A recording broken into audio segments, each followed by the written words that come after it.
Proceed. Yeah, we're ready for arraignment. All right, you may proceed with the arraignment.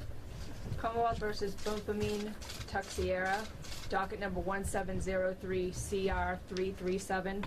Complaint alleges that on May 5th, 2017, while in the vicinity of South Boston, he did commit the following criminal offenses.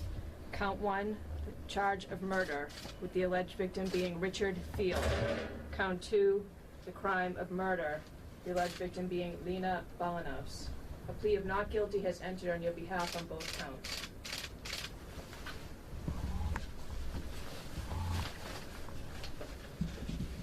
Mr. Sack, have you had enough time to speak to your client, sir? I have, Your Honor. Is the Commonwealth seeking any bail or conditions? Yes, Your Honor. John Patterson on behalf of the Commonwealth. Good afternoon. I'll hear you, sir. Thank you very much, Your Honor. Your Honor, these complaints arise out of an incident. Excuse me. Excuse me. Can you get that out of my face, please?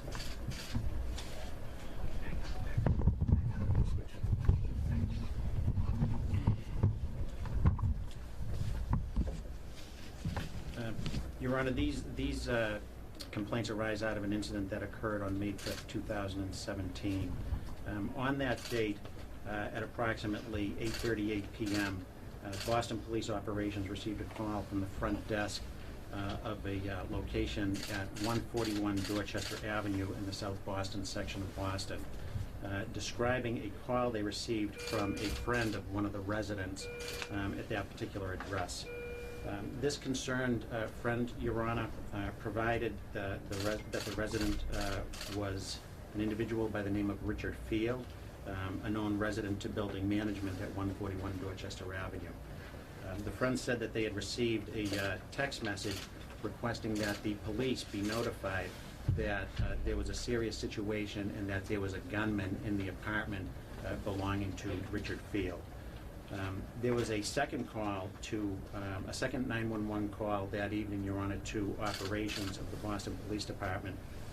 That came from the same friend of both victims, Richard Field and Lena Balanos. This particular individual, Your Honor, is known to the Commonwealth. He described a text that he had received, a text message that he had received on his phone shortly before 8 o'clock p.m., describing a gunman in the house and a request for assistance, a plea for help, if you will, Your Honor. That witness later provided a copy of the text that he had received and gave a recorded statement to Boston police detectives in the ongoing investigation as to what happened on May 5th, 2017. Shortly thereafter, Your Honor, operations dispatched police units to 141 Dorchester Avenue in South Boston. Responding police officers went upstairs to Mr. Field and Ms. Balanos' unit, which was located on the 11th floor. And once there, they observed a set of keys on the floor in front of the apartment door. Responding officers, Your Honor, began knocking and announcing their office that they were the Boston Police multiple times, and receiving no response, they used the set of keys that they saw on the floor to gain entry to the apartment. They physically opened the door. As the officers entered the apartment, they found the lights to be off. While performing or starting to perform a protective sweep of that apartment, Your Honor, an officer encountered a black male dressed in dark clothing. In the ensuing moments, Your Honor, there was an exchange of gunfire. Other officers who had not entered the apartment at that time heard gunfire as well, and they wound up discharging their weapon at the man that was being fired upon. That particular individual is the defendant who's before you today, Mr. Bampumim Teixeira. He was apprehended by police officers outside of the apartment. Responding officers, Your Honor, observed Mr. Teixeira to be wounded to his left hand, abdomen, and leg. The police officers also observed that Mr. Teixeira was wearing dark-colored gloves at the time. Medical assistance was rendered to Mr. Teixeira at that particular time outside of the unit. Teixeira told police officer who had responded that there was another individual in the building that would open gunfire if they went in. Teixeira was treated by Boston EMS on scene and ultimately transported to this hospital where we are today. Shortly thereafter, Your Honor, the Boston Police entry team, who had been notified, was used to gain entry into the apartment, and once inside, that entry determined that there were two people within the apartment. Lena, later identified as Lena Bolanos, age 38, and Richard Field, age 50.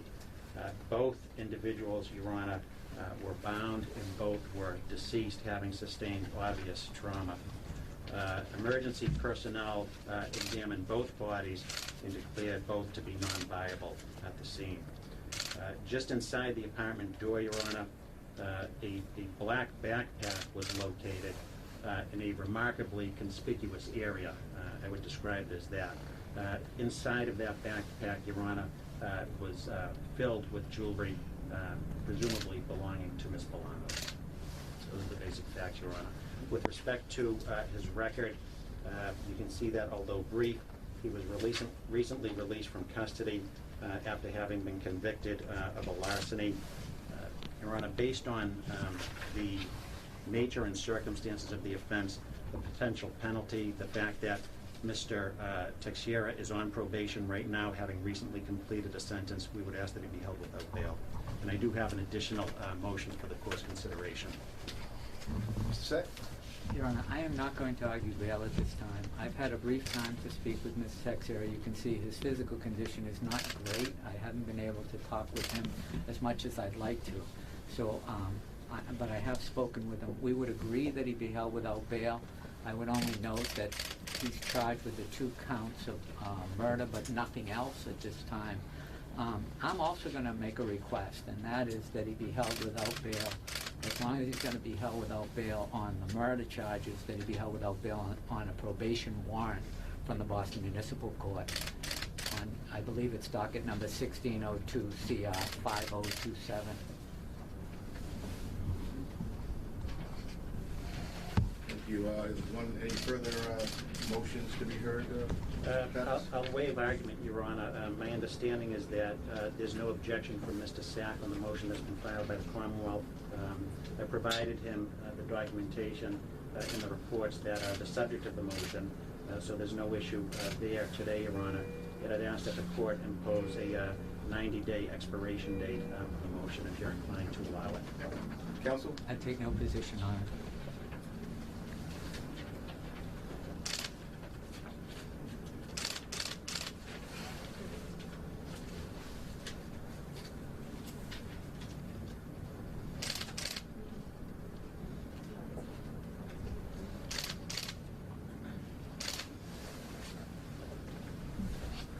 Held without on bail, detained without on the probation matter. And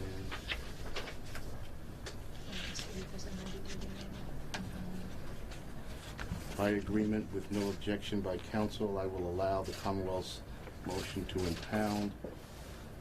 Order of impoundment will last for 90 days.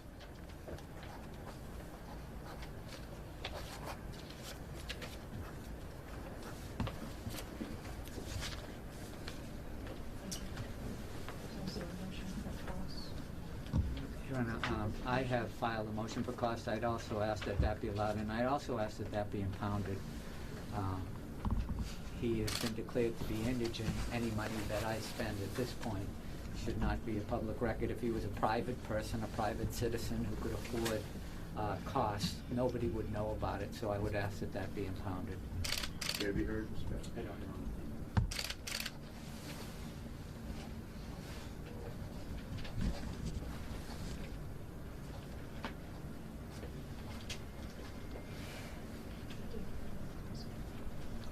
By agreement, Your Honor, if it's amenable to the court, we're asking for June 8th as the first 30-day date.